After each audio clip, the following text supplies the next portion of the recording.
Hey, what's up everybody? So today's video is going to be me shooting some footage that I shot a couple days ago. While I was going through it though, it's a vlog, and it's a vlog. I'm going to do some slight edits to it, but the vlog is basically about my writing process and going over a couple of things that I do for writing, some writing tips. The main thing, what we're going to do is this first video, I'm going to show you some writing tips that I use with Reading Out Loud and Grammarly, and that's going to be the first video.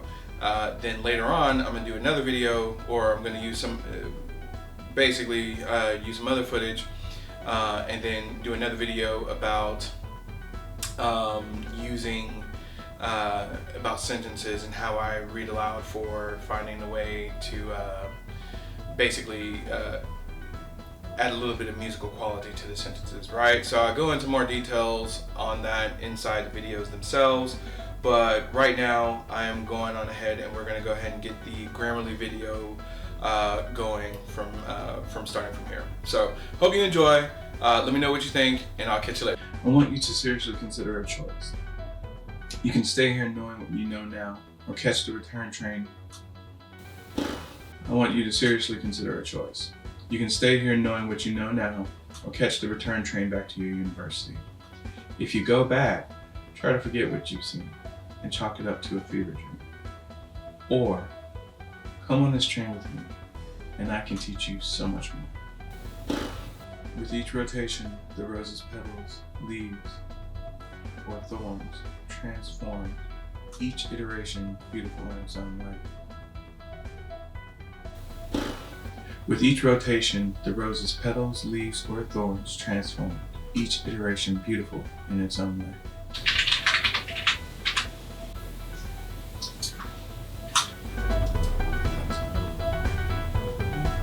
One of the things that I use, and I know I've just been here doing a lot of editing, clicking and all that. One of the things that I do is I run, after I've done a lot of my edits, I'll also use Grammarly, the website, to kind of run the story through. And what that does is that picks up on a lot of the things that I may not have noticed myself, right? Like for instance, there's been a couple of lines in here where I noticed that I forgot,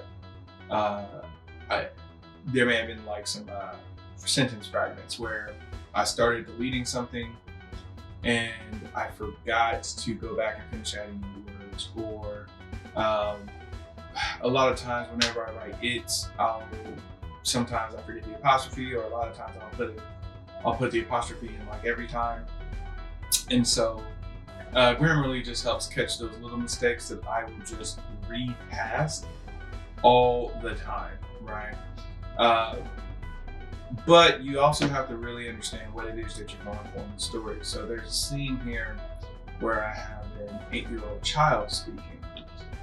So I wrote it like this: this train and me are old friends. That's the sentence. This train and me are old friends. Now Grammarly says this train and I are old friends. That is the correct way of writing it: this train and I. But because I'm saying that this is an 8-year-old child, and I'm trying to add that little, add that flavor to it, I'm using this train and me. Excuse me. So yeah, so we're definitely saying this train and me are old friends. So that's one of the things that you have to do is when you're editing, especially when you're editing like I'm doing it here, you still have to know what your story is. You still have to fully understand what you're trying to do with the language, because Grammarly will make a lot of great suggestions, but what are you trying to do and what is the sense that you're trying to convey? Because if I'm using some sort of dialect or phonetics, Grammarly is going to always try to correct it or do other things to it.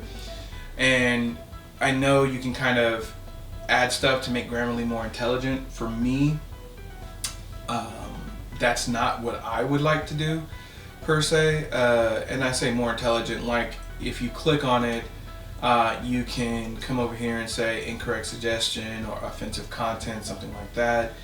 I don't do those, especially the incorrect suggestion, because I think that Grammarly does make a lot of correct suggestions, but it may not be what I need, and I don't want I don't want to change it in any way. I want it to remain as true to the baseline Grammarly as possible.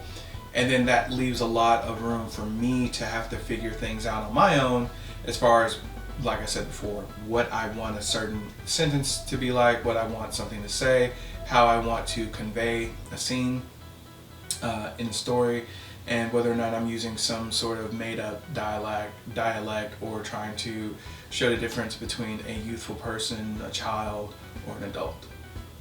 Oh, here's another example. So after this train and me are old friends, I've been on her before loads of times. Well, that's a child talking, right? So he's calling the train a her. Grammarly's asking me to correct that to here. I've been on here loads of times. That's not what I'm saying. So that's what I'm talking about specifically about. I know what I want to say. I want to say I've been on her loads of times, as far as I'm the 8-year-old child. But the other reason I'm doing that is because in this story, in this particular story, what you find out is that the 8-year-old child is actually some sort of, I don't want to give a spoiler, but spoiler, right? For my own work. In this story, the 8-year-old child is actually kind of like, you don't find out his exact age, but you do find out that he is much, much, much older than what the character is thinking he is. He thinks he's an 8-year-old kid because he's in the body of an 8-year-old kid.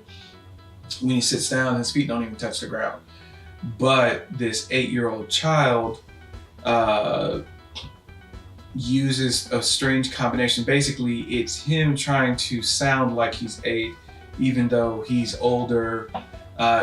He's definitely almost a deity or has lived for centuries, right? But he's trying to sound like he's 8. So the entire phrasing of this particular scene or this particular dialogue is the boy frowned. No worries there. This train and me are old friends. Actually, hold on, let me pick it up a little bit further. The man studied the child. Well, I'm not a babysitter, so don't expect me to take you on a train tour. The boy frowned. No worries there. This train and me are old friends. I've been on her before, loads of times. I haven't needed a babysitter in years anyway. The young man grunted but remained silent.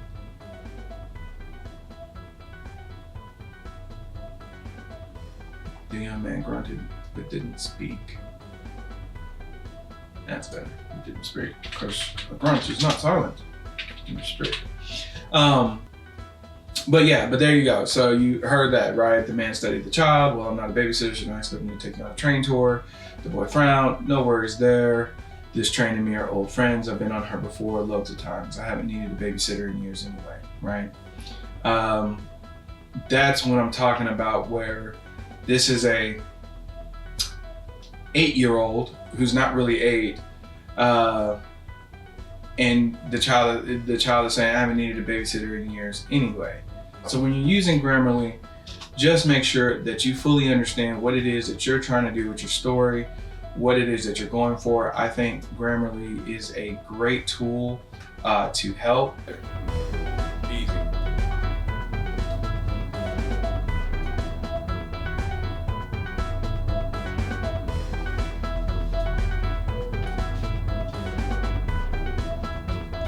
So that was my video as far as my writing tips on how to use Grammarly.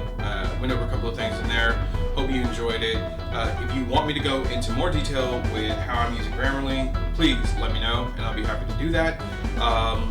But I want to do things that are interesting to you, and then as I'm an author who, once again, just coming onto the scene and going through my journey, I want to kind of, show you guys, like I said before in my intro video, show you what I'm going through and what I'm doing, but then also I want to, anything that you want me to look into, any lessons learned that you have questions about for me, please, by all means, I am looking for that type of stuff. I'm happy to answer any questions for any other new writers out there, things that I've learned. I've been doing this, I say new writer, but honestly, like I said before, I've been doing this for well over a decade now as far as working through my writing process and everything else.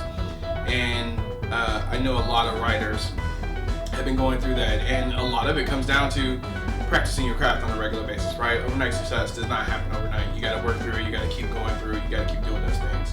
So once again, let me know, and I'll be happy to help you out with that. Peace. What's up, everybody?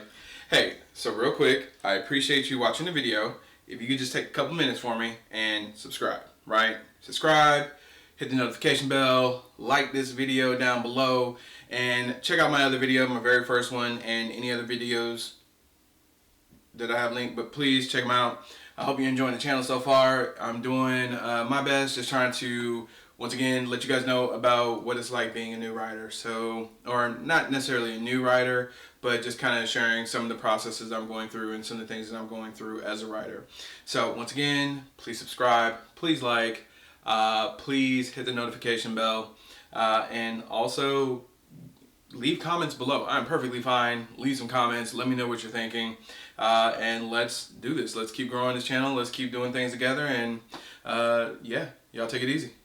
Peace.